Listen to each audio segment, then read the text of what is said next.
Bismillahirrahmanirrahim. Assalamualaikum warahmatullahi wabarakatuh. Alhamdulillahi rabbil alamin.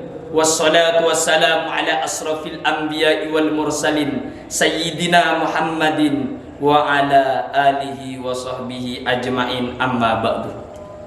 Fahadratal mukarram yang terhormat, para juri, dewan guru, serta para hadirin yang dirahmati Allah Subhanahu wa ta'ala. Puji syukur kita haturkan kepada Allah Subhanahu wa ta'ala, Tuhan semesta alam, serta solawat dan salam kita haturkan kepada Nabi Muhammad sallallahu alaihi wasallam, suri tauladan mulia, keluarga, sahabat, serta kita umatnya yang selalu berpegang teguh dalam ajarannya. Di tengah taman banyak bunga, hati riang menanti pagi. Apa kabar sahabat semuanya? Semoga sehat dan bahagia pada hari ini. Pada kesempatan yang mulia ini, izinkan saya menyampaikan sebuah pidato dengan tema Al-Quran terlahir sebagai solusi dalam kehidupan manusia. Tentunya kita tahu, Al-Quran bukan hanya sekedar kitab yang hanya berisikan kumpulan tulisan, melainkan Al-Quran adalah mukjizat yang mulia yang diturunkan oleh Allah kepada Nabi Muhammad SAW sebagai solusi dalam kehidupan manusia. Allah Subhanahu wa ta'ala berfirman dalam surah Al-Baqarah, Bismillahirrahmanirrahim, Dzalikal kitabu la raiba fih hudal lil muttaqin.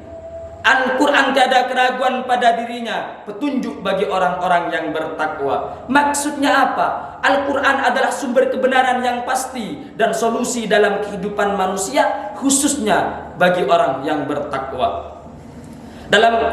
Dalam perkembangan zaman yang modern ini, banyak orang-orang di luar sana mencari ketenangan di berbagai tempat, baik melalui dunia hiburan, keuntungan material, atau dengan gaya hidup yang sok sibuk.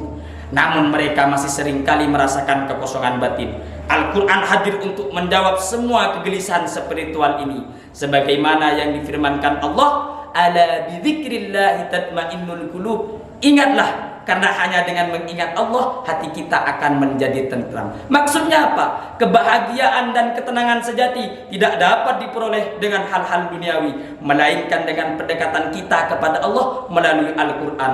Al-Quran berfungsi sebagai pedoman hidup, bagaimana hidup kita lebih bermakna.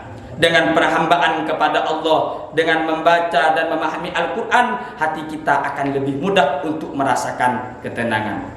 Banyak kisah para sahabat dan ulama yang mendapatkan ketenangan setelah membaca ayat-ayat suci Al-Quran. Salah satunya kisah Sayyidina Umar bin Khattab, yang mana beliau sebelumnya dikenal dengan kekerasan hati dan selalu menentang terhadap ajaran Islam. Namun setelah mendengar ayat-ayat suci Al-Quran, hati yang keras menjadi luluh dan beliau bisa memeluk agama Islam. Ini adalah bukti kepada kita bahwa Al-Quran memiliki kekuatan untuk menyentuh jiwa manusia dan membawa ketenangan sejati. Namun tidak hanya itu, Al-Quran tidak hanya mendidik kita dalam hal spiritual saja. Al-Quran juga mendidik kita dalam bagaimana membangun masyarakat yang adil dan harmonis. Al-Quran juga memberikan pemahaman tentang nilai-nilai keadilan, persaudaraan, dan tolong-menolong sebagai pondasi utama dalam membangun masyarakat sosial yang sehat. Sebagaimana yang disabdakan Nabi, khairukum man ta'allamal Qur'ana wa 'allamahu. Sebaik-baiknya kalian adalah kalian yang belajar dan mengajarkan Al-Quran.